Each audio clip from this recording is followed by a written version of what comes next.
Saint. Et pour cela, je vous invite à prendre vos Bibles et à trouver 1 Thessaloniciens chapitre 5. C'est le dernier de ces chapitres. Nous parcourons ensemble depuis quelque temps.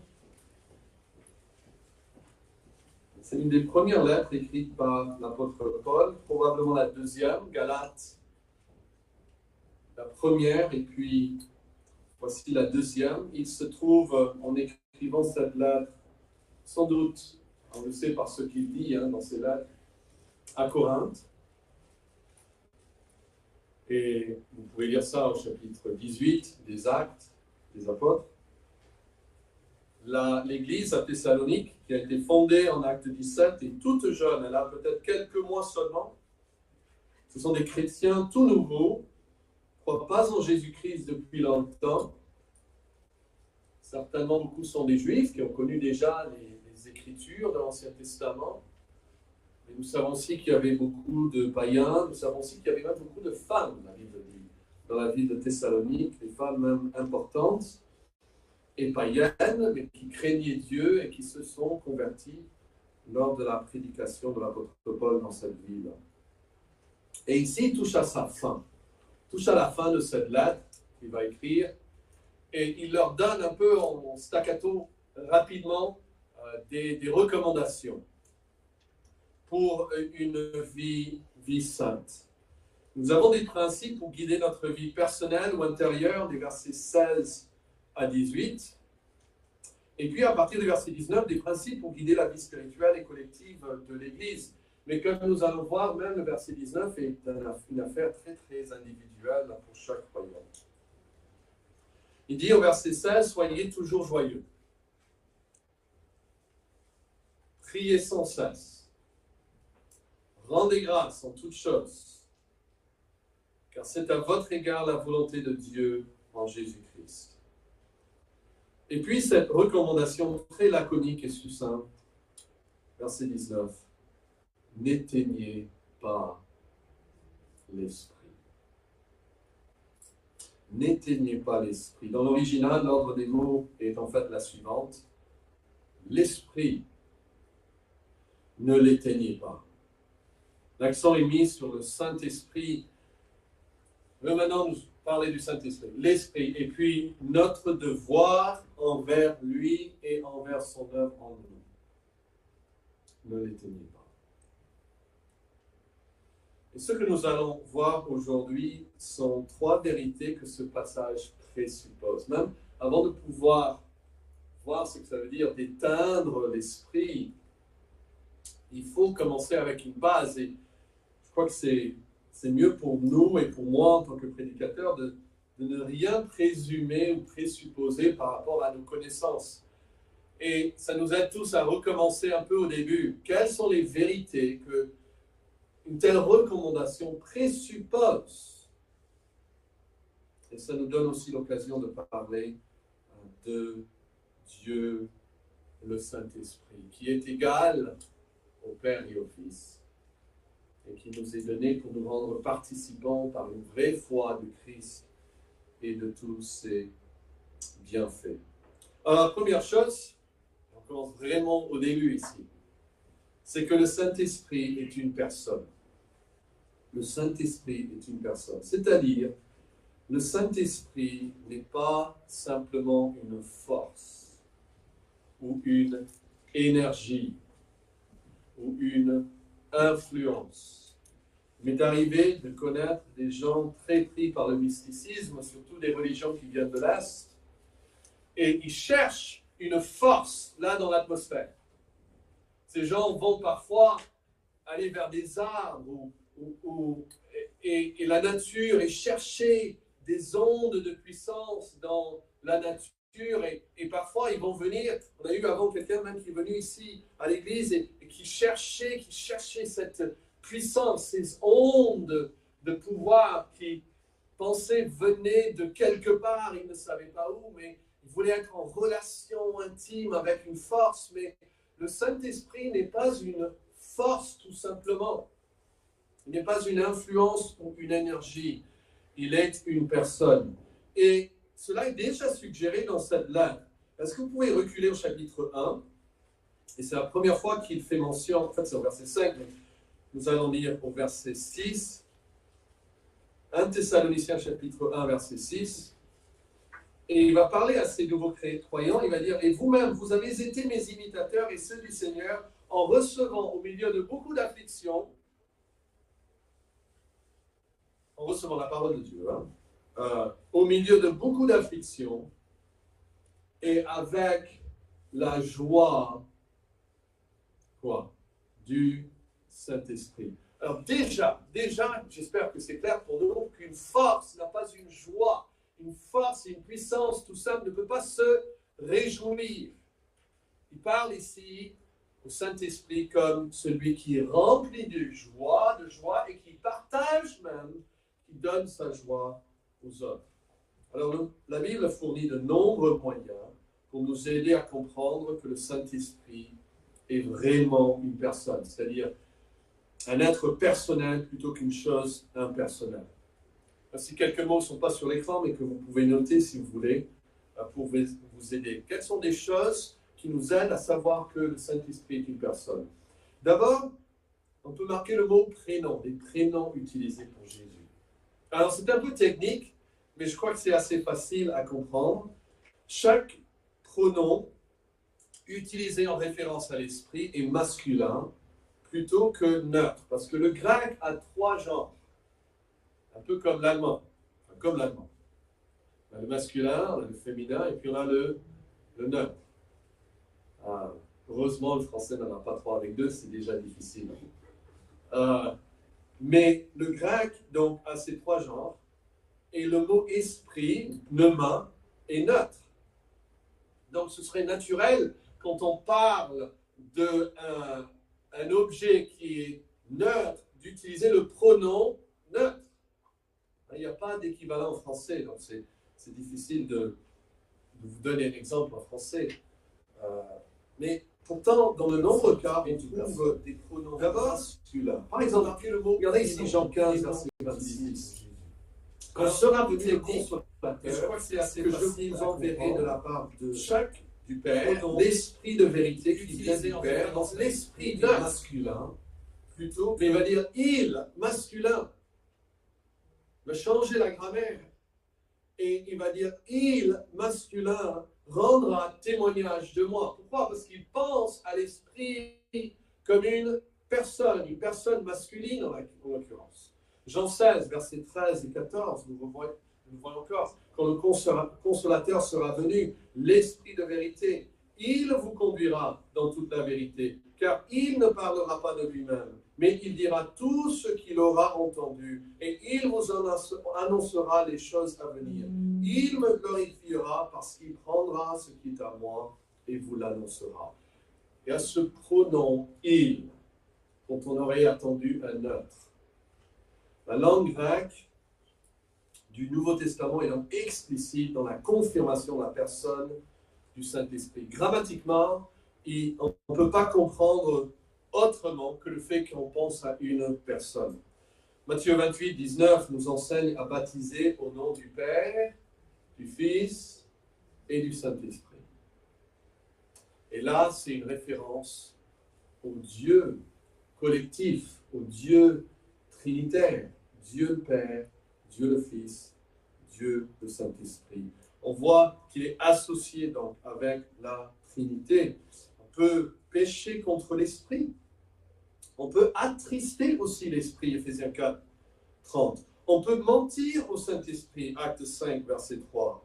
Et nous devons obéir au Saint-Esprit, Acte 10, 19 à 21. Donc, il est associé à Dieu.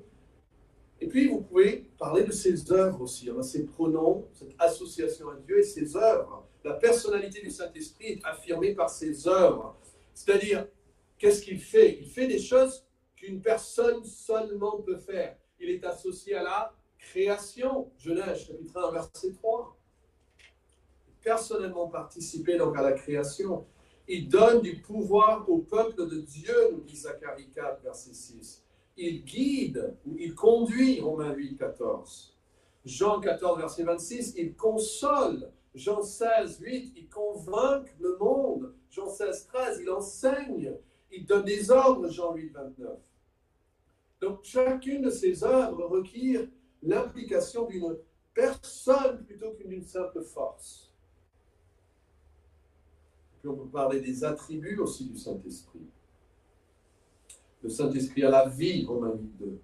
Il a une volonté, 1 Corinthiens 12, 11. Il est omniscient, 1 Corinthiens 2, 10, dit « L'Esprit sonde tout, même les profondeurs de Dieu. » Vous voyez, l'Esprit est omniscient.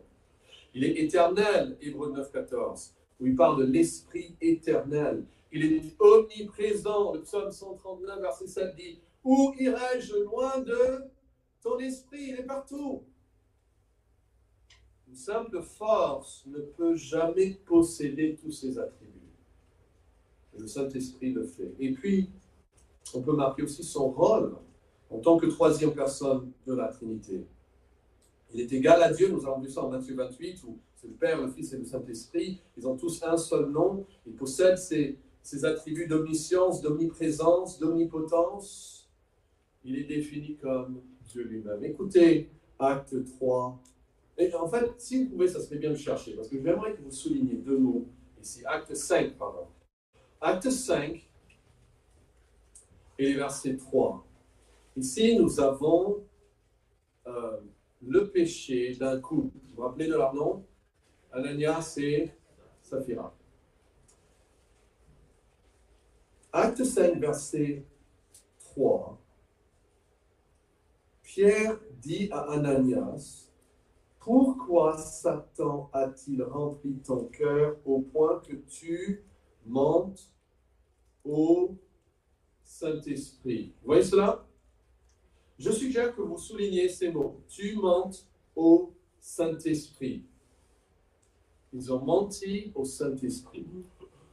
Alors, continue la lecture. « Et que tu aies retenu une partie du prix du champ, s'il n'avait pas été vendu, ne te restait-il pas? Et après qu'il a été vendu, le prix n'est-il pas à ta disposition? » C'est-à-dire, il n'y a aucune pression, aucune obligation. Vous aurez pu garder le champ, vous aurez pu garder l'argent après avoir vendu le champ.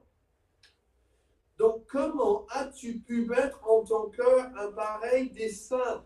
Ce n'est pas à des hommes que tu as menti, mais à Dieu. Et si vous soulignez cette phrase, ce n'est pas à des hommes que tu as menti, mais à Dieu. Et puis vous pouvez marquer une flèche entre là où c'est marqué le Saint-Esprit et là où il y a le mot Dieu. Vous verrez que Pierre fait une équation parfaite entre le Saint-Esprit et Dieu. Il dit d'abord, tu as menti au Saint-Esprit, et puis dans le même paragraphe, il va lui dire, tu n'as pas menti aux hommes, tu as menti à Dieu. Il pense au Saint-Esprit comme étant Dieu lui-même. Et donc Dieu, le Saint-Esprit, est une personne. Et notre texte le présuppose. On peut faire quelque chose, on peut étouffer ou éteindre l'esprit, c'est une personne de qui il parle. Et puis la deuxième vérité que ce texte présuppose, c'est que le Saint-Esprit est donné de manière égale à chaque croyant. Le Saint-Esprit est donné de manière égale à chaque croyant. Si Paul leur dit à toute l'Église, écoutez-vous tous, n'éteignez pas l'Esprit, cela suggère qu'ils connaissaient le Saint-Esprit déjà, n'est-ce pas? Et qu'ils avaient déjà une relation avec le Saint-Esprit. Ces Thessaloniciens avaient reçu quelque chose de Dieu. Ils avaient une nouvelle possession, une nouvelle acquisition de la part de Dieu. Et il vous suffit de reculer au chapitre 4. Maintenant, donc, on a 1 Thessaloniciens, chapitre 4. Regardez le verset 8. 1 Thessaloniciens 4, verset 8.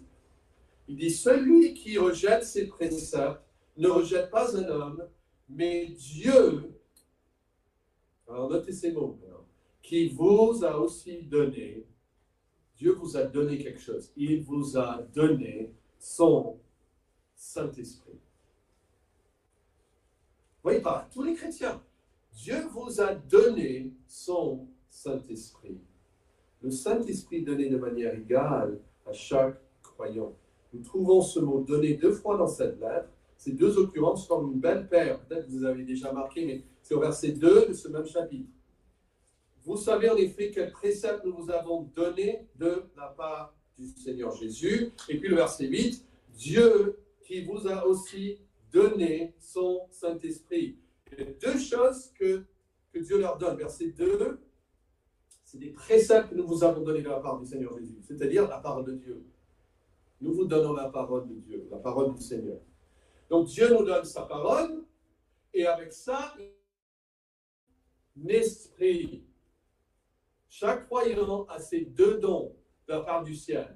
Une parole divine, une parole sainte et un esprit saint, un esprit divin.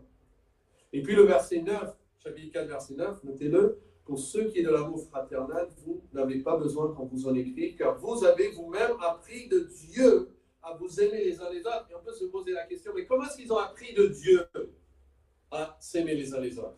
Eh bien, par les deux choses que Dieu les a données. Par la parole que Dieu les a données et par l'esprit aussi que Dieu leur a donné. Alors, nous aimons parler du Seigneur Jésus, mais Jésus est glorifié quand nous parlons de son esprit qui procède du Père et de lui-même. Parlons de Dieu le Fils, 1 Corinthiens, ou 2 Corinthiens 9, 15, nous avons ce verset à l'entrée là. Béni soit Dieu pour son don incomparable. Et quel est le don incomparable dans ce contexte? C'est Jésus-Christ. Jésus-Christ, c'est le don incomparable. Mais ici, le don que Dieu nous donne, c'est son esprit. C'est le don du Saint-Esprit qui est à l'origine même de notre nouvelle relation avec Dieu. Jésus a dit à Nicodème en Jean 3, verset 6, celui qui est né de la chair, il reste chair, hein? Il n'a pas de relation avec Dieu. Mais celui qui est né de l'esprit, grand E, il est esprit. Il faut bien distinguer donc entre, dans la Bible, nous avons les dons du Saint-Esprit, c'est-à-dire les dons que le Saint-Esprit donne, et nous avons aussi parfois le don du Saint-Esprit, c'est-à-dire le don qu'est le Saint-Esprit. Le Saint-Esprit a des dons qu'il nous donne pour nous rendre capables d'un ministère, mais il est lui-même un don. Il est lui-même le don de Dieu. Saint-Esprit donc est le don. Romains 5, verset 5 dit, l'amour de Dieu est répandu dans nos cœurs par le Saint-Esprit qui nous a été donné. 2 Corinthiens 1, verset 22, et c'est encore Dieu qui nous a marqués de son sceau comme sa propriété et qui a mis dans notre cœur son esprit comme acompte des biens à venir. Dieu a mis dans nos cœurs son esprit. C'est là où il demeure maintenant. 2 Corinthiens 5, verset 5, Dieu lui-même nous a accordé son esprit comme acompte des biens à venir. Vous voyez, Dieu donne à tous ses enfants un don. Le don est le Saint-Esprit. Le don du Saint-Esprit dans ce sens. Et le Saint-Esprit lui-même comme don de Dieu. Il donne son esprit aux païens de Rome. Nous avons déjà lu, mais je le relis, l'amour de Dieu est répandu dans nos cœurs par le Saint-Esprit qui nous a été donné. Et puis il donne son esprit aux païens de Corinthe. Corinthiens 5, verset 5. Dieu lui-même nous a accordé son esprit. Il donne son esprit aux païens de Galates. Galates 4, verset 6. Et parce que vous êtes fils, Dieu a envoyé dans vos cœurs qui? L'esprit de son fils. Il donne son esprit aux païens de Philippe. Philippiens 3, 3. En réalité, c'est nous qui sommes circoncis de la vraie circoncision, puisque nous rendons notre culte à Dieu par son esprit. L'implication, c'est qu'il nous a été donné. Il donne son esprit aux païens de Thessalonique, comme nous avons vu, chapitre 4, verset 8, Dieu qui vous a donné son Saint-Esprit. Et en fait, la Bible est catégorique. En Romains 8, 9, si quelqu'un n'a pas l'esprit de Christ, il ne lui appartient pas. Alors, il faut bien comprendre, mes amis, qu'il n'y a pas certains chrétiens qui voyagent en classe économique parce qu'ils n'ont pas l'esprit, Et d'autres qui voyagent en première classe parce qu'ils ont l'Esprit de Dieu. Chaque enfant de Dieu, aussi faible et insignifiant qu'il puisse être, a reçu le don qu'est le Saint-Esprit. Si vous ne l'avez pas, vous n'appartenez même pas au Christ. Notre passage, donc, pour revenir à notre passage, ça présume que le Saint-Esprit est donné à chaque croyant de manière égale. S'il dit « n'éteignez pas l'Esprit », il présume que chaque croyant peut le faire. Cela suggère que que chaque croyant a un accès au Saint-Esprit. Ou encore mieux, on peut le dire ainsi, que le Saint-Esprit est à l'œuvre dans chaque croyant. C'est ça ce qui est présumé. Le Saint-Esprit est à l'œuvre dans chaque croyant. Et donc, il est une personne. Le Saint-Esprit est donné de manière égale à chaque croyant. Mais regardez de nouveau notre texte. Okay, c'est très court, mais regardez-le. N'éteignez pas l'Esprit. Ou, comme j'ai dit dans l'original, l'Esprit, ne l'éteignez pas. Alors, réfléchissez un peu avec moi. Si on prend la lumière et on va éteindre la lumière, qu'est-ce qui arrive à la lumière? Elle n'est plus là, n'est-ce pas? Ou s'il y a un feu, ça c'est vraiment l'image ici. On verra ça la prochaine fois, j'espère. Si on éteint une flamme, la flamme, elle n'existe plus. Alors, question, si on éteint l'Esprit, est-ce que le Saint-Esprit n'est plus? Est-ce qu'il n'existe plus? Bien sûr que non. Éteindre ne peut donc pas se référer à son être. On ne peut pas étouffer le Saint-Esprit jusqu'à ce qu'il meure. Voilà, il n'est plus là. Mais nous pouvons étouffer ce qu'il fait en nous. Et donc éteindre ne peut pas se parler de son être, mais de son œuvre. Et ce texte donc présume troisièmement que le Saint-Esprit est à l'œuvre dans chaque croyant. L'idée dans ce texte n'est pas que le Saint-Esprit est quelque part dans l'univers. Et si vous le trouvez un jour, surtout ne l'éteignez pas. Il est fragile. Soyez gentils. Comme si j'avais une puissance sur le Saint-Esprit, comme si je pouvais l'arrêter. Ce n'est pas du tout ça. La vérité de ce texte, ce que ce texte présume, c'est que le Saint-Esprit est à l'œuvre en chacun de nous. Que cette flamme est en nous. Et c'est lui qui ranime cette flamme. C'est lui qui l'anime continuellement. Et que nous pouvons donc éteindre la flamme en nous, pas la personne du Saint-Esprit, mais son œuvre en nous. Et grâce à Dieu, le vrai croyant ne peut pas le faire complètement. Parce que Dieu est toujours à l'œuvre en lui et il est plus fort que nous. Mais nous pouvons avoir un effet terrifiant sur l'œuvre que Dieu veut faire en nous. Donc avant de regarder la prochaine fois ce que c'est d'éteindre, je pensais qu'il serait bien de juste survoler quelle est l'œuvre du Saint-Esprit. Parce qu'en fait, c'est l'œuvre du Saint-Esprit que nous ne voulons pas éteindre. Et c'est un sujet très vaste. Hein. On peut pas, je ne peux même pas, même pour moi-même, tout sonder, tout comprendre.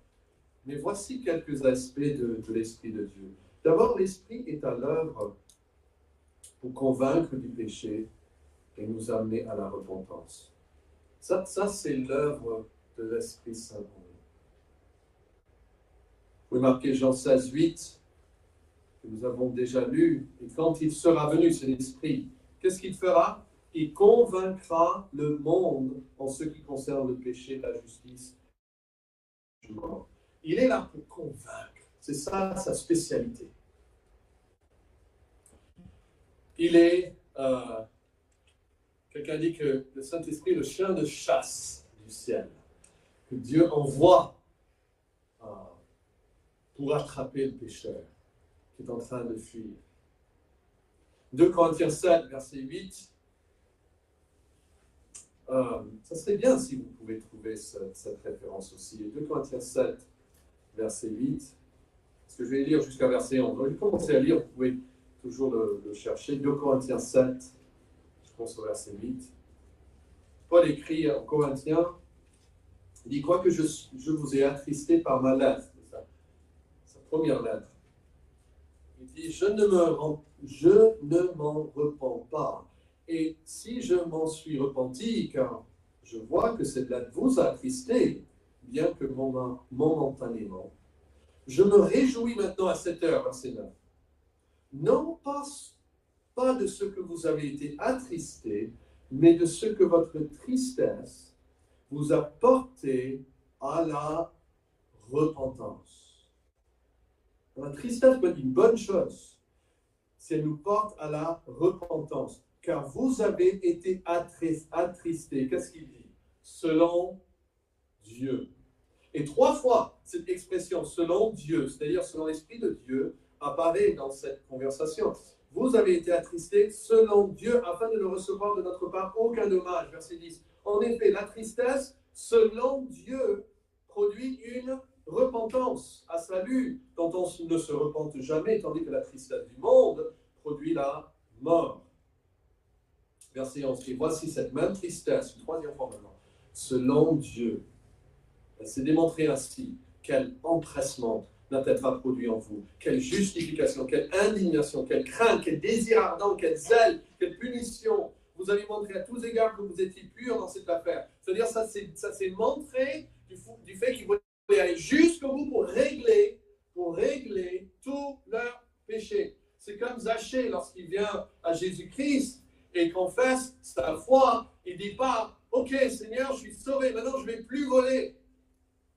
Non, sa conscience, l'Esprit de Dieu, la tristesse devant Dieu travaille en lui au tel point qu'il dit, mais qui est-ce que j'ai trompé dans le passé? Contre qui est-ce que j'ai volé? Je vais pas seulement rendre l'argent, je vais rendre 4 fois l'argent.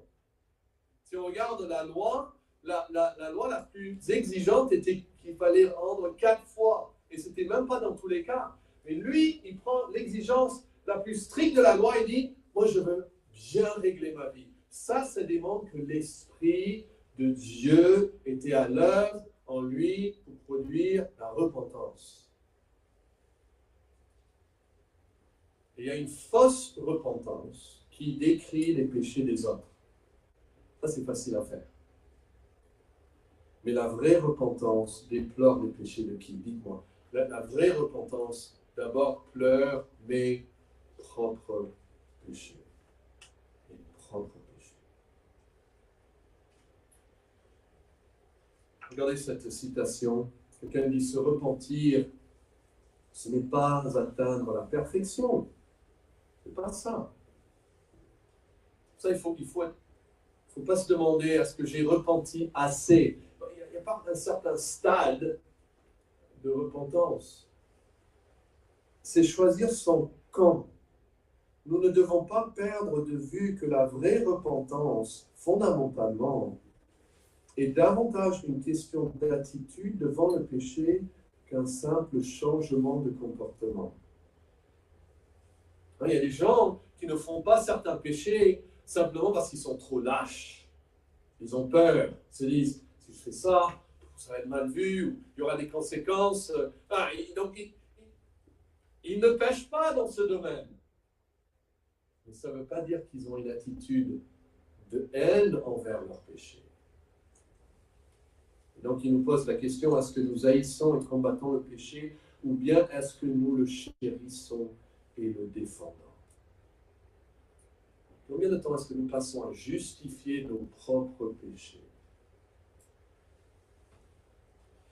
Et puis, notre personne a dit ceci, la différence entre une personne non convertie et une personne convertie n'est pas que l'une a des péchés et l'autre ne l'a pas, mais que la première prend le parti des péchés qu'elle adore contre celui d'un Dieu qu'elle redoute, tandis que l'autre prend le parti d'un Dieu qu'elle adore contre celui des péchés qu'elle abhorre. C'est-à-dire, le pécheur, lorsque c'est la vraie repentance, il prend le parti de Dieu contre son péché. Il dit, oui, tu es justifié, comme a dit David. Tu es justifié en me condamnant. Ce que tu dis de mes péchés, c'est vrai. Ce n'est pas parce qu'il est parfait, mais il se met dans le camp de Dieu. Il dit que j'avoue, je confesse mes péchés. Je déteste mon péché. Et ça, c'est une œuvre que nous pouvons étouffer et éteindre. C'est l'œuvre de Dieu pour nous convaincre de nos péchés. Vous savez que toute chose fait la première fois, enfin, beaucoup de choses fait la première fois est choquante, mais fait la cinquième fois ou la 50e fois, elle n'est plus choquante. Quand j'étais petit, mon père m'a raconté une histoire, il a dit, la conscience, c'est comme une pièce métallique en forme de triangle. Bon, ce n'est qu'une illustration. Hein. Et il dit, et chaque fois qu'on pêche, il tourne dans nos cœurs. Et ça fait mal. Mais si on continue à le tourner, les pointes du triangle deviennent arrondies. Et on peut le tourner avec plus de facilité. Et nous résistons, nous attristons et nous éteignons la flamme de l'œuvre de l'Esprit en nous quand nous résistons à notre conscience. Tout ce qui n'est pas fait d'une bonne conscience est le péché. Il faut garder des consciences très, très sensibles à Dieu. Ça, c'est l'œuvre du Saint-Esprit. Deuxièmement, l'œuvre du Saint-Esprit est aussi de nous illuminer afin de comprendre sa parole et de se l'assimiler. Et là, le texte est 1 Corinthiens chapitre 1 Corinthiens chapitre 2, les versets 12 à 14. Je vais juste le lire, pas le développer. Il dit, « Vous n'avez pas reçu l'Esprit du monde, mais vous avez reçu l'Esprit qui vient de Dieu, afin que nous connaissions les choses que Dieu nous a données par sa grâce. » Nous avons reçu l'Esprit de Dieu pour que, ça c'est son œuvre, nous connaissions les choses que Dieu nous a données par sa grâce. Et nous en parlons, non avec des discours qu'enseigne la sagesse humaine, mais avec ceux qu'enseigne l'Esprit, employant un langage spirituel, c'est-à-dire qui vient de l'Esprit pour des choses spirituelles. Il parle de l'inspiration de la Bible. Et même les paroles de la Bible viennent de l'Esprit pour expliquer ces choses et ces vérités spirituelles. Mais l'homme naturel n'accepte pas les choses de l'Esprit de Dieu. Elles sont une folie pour lui et il ne peut les connaître parce que quoi? C'est spirituellement, c'est-à-dire avec l'Esprit de Dieu, qu'on en juge de ces choses. Il faut l'Esprit de Dieu en nous pour nous illuminer, faire comprendre, apprécier et s'assimiler les vérités dans la parole de Dieu. Et ça aussi, nous pouvons étouffer en ignorant sa sainte parole. L'Esprit est aussi à l'œuvre pour répandre dans nos cœurs l'amour de Dieu. Romains 5, verset 1, 5, c'est le texte. Vous connaissez, j'espère. Étant donc justifiés par la foi, nous avons quoi? La paix avec Dieu par notre Seigneur Jésus-Christ, à qui nous devons devoir par la foi accès à cette grâce dans laquelle nous demeurons fermes et nous nous glorifions dans l'espérance de la gloire de Dieu. Et bien plus, nous nous glorifions même dans les afflictions, sachant que l'affliction produit la persévérance, et la persévérance, la victoire dans l'épreuve, et cette victoire, l'espérance. Il dit verset 5, « Or l'espérance ne trompe point, parce que l'amour de Dieu est répandu dans nos cœurs. » Comment? Par le Saint-Esprit qui nous a été donné. C'est pour ça qu'il y a des chrétiens qui perdent leur assurance du salut. Ils n'ont plus cette assurance profonde qu'ils appartiennent à Dieu, que Dieu les aime comme un fils. Parce qu'ils sont en train d'éteindre la flamme de l'œuvre de Dieu en eux. Puis vous savez, j'espère que l'Esprit est à l'œuvre pour nous aider à prier. Jude 20, 21, il va nous dire, maintenez-vous dans l'amour de Dieu. Verset 20. Pour vous, bien-aimés, vous édifiant vous-même sur votre très sainte foi et priant par le Saint-Esprit. Maintenez-vous dans l'amour de Dieu. Priant par le Saint-Esprit. Romain va dire qu'il nous aide dans nos faiblesses. Très développé, la pensée que l'Esprit nous aide pour prier à Dieu. Il est à l'œuvre pour nous pousser et nous aider à prier et nous étouffant quand nous écartons de nos vies la prière. Et puis je termine avec ceci. L'Esprit est à l'œuvre pour nous aider à mettre à mort le péché. Ça, c'est le rôle du Saint-Esprit, la sanctification. C'est-à-dire de nous rendre de plus en plus comme Jésus-Christ. Et il ne prend pas de vacances. Il ne prend pas de jours de congé. Et parfois on se dit, Seigneur, est-ce que je peux avoir quand même un peu de répit? Tu travailles, je dois travailler sur ce péché. Après, tu amènes dans mon esprit cet autre péché. Je me rappelle une fois que j'étais jeune, il y a quelqu'un qui était dans l'église, un étudiant, et il nous a annoncé, il a dit, les vacances arrivent, donc je vais prendre les vacances de l'université, mais aussi j'ai besoin de prendre des vacances de l'église. C'était une nouvelle pensée pour moi. Il était sérieux, il l'a fait aussi. Mais l'Esprit ne prend pas de vacances dans son œuvre, dans nos cœurs. Et le verset que vous pouvez marquer, c'est Romains 8, verset 13. Il dit, si vous vivez selon la chair, vous mourrez. Mais si par l'Esprit, vous faites mourir les actions du corps, vous vivrez. Vous voyez, vous êtes en train de mettre à mort le péché. Vous êtes actif. Vous êtes à l'œuvre. Vous voulez éloigner de vous le péché. Vous voulez devenir plus comme Christ.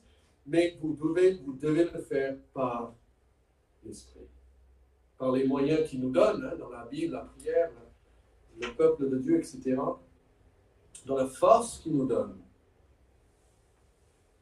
Mais si par l'Esprit vous faites mourir les actions du corps, vous vivrez. Voici un ministère que nous pouvons aussi éteindre dans nos cœurs. Dire simplement, Seigneur, franchement, j'ai des priorités dans ma vie et devenir plus comme Jésus n'est pas ma priorité. Si on était honnête, je sais que personne ne dirait comme ça, mais si nous étions vraiment honnêtes, est-ce qu'on devrait dire au Seigneur, franchement, devenir plus comme Jésus-Christ n'est pas une priorité dans ma vie actuellement? Et ça, c'est l'œuvre du Saint-Esprit en vous. C'est pour ça qu'il vous a été donné. Et de résister, c'est d'éteindre la flamme qui est en nous. Alors notez que ces péchés sont vraiment à propos des enfants de Dieu. Quand on parle de certains de ces plus graves péchés contre le Saint-Esprit, on peut blasphémer contre le Saint-Esprit et les hommes convertis aussi peuvent résister le Saint-Esprit, ça va dire. Mais quand on entre dans le domaine familial, c'est les enfants qui vont blesser le Saint-Esprit, qui vont attrister le mot, le Saint-Esprit. Pourquoi? C'est une relation filiale. Ce n'est pas le juge qui nous regarde. C'est notre Dieu, notre berger, notre sauveur, notre Père. Son esprit qui procède du Père et du Fils. Et l'esprit est attristé. Vous avez peut-être dans votre voisinage des jeunes qui font beaucoup de bêtises. Et parfois vous sortez, vous voyez des bêtises qu'ils font et ça vous agace. Mais quand c'est votre fils, ça vous attriste, n'est-ce pas? Quand c'est votre chair, ça vous attriste. Et nous, en tant qu'enfants de Dieu, nous pouvons attrister le Saint-Esprit. Il est une vraie personne. Est-ce que ça nous gêne? Est-ce que ça nous gêne? Je parle, terminons, à ceux qui n'ont pas encore venu à Jésus-Christ. Ce qui se passe dans un inconverti, c'est qu'un jour, ils sont bien avec le péché, ils aiment même le péché. Oh, il y a certains péchés, on les résiste tous, certains gros péchés. Mais si c'est tricher sur un examen, et si on peut le faire, si tous les autres le font, pourquoi pas? Je vais bien dormir ce soir, comme hier, même en trichant. S'il faut mentir pour quelque chose, pourquoi pas? Il faut bien le faire parfois. Et on s'excuse, ça ne nous gêne pas. Et puis arrive un jour, tout d'un coup, c'est comme si on est secoué. Ces péchés commencent à nous gêner. Et on se dit, mais qu'est-ce qui m'arrive? Avant, je faisais ça sans que ça me gêne, mais maintenant ça me gêne. Ça, c'est l'esprit qui commence à œuvrer dans vos vies. Surtout, ne résistez pas à ça. Il peut vous pardonner de tous vos péchés. Le Seigneur Jésus peut et veut vous pardonner de tous vos péchés, mais ce n'est pas en s'excusant ou en se justifiant soi-même que nous serons pardonnés. C'est en confessant nos péchés qu'il est fidèle et juste pour nous pardonner et nous délivrer de toute iniquité. Seigneur,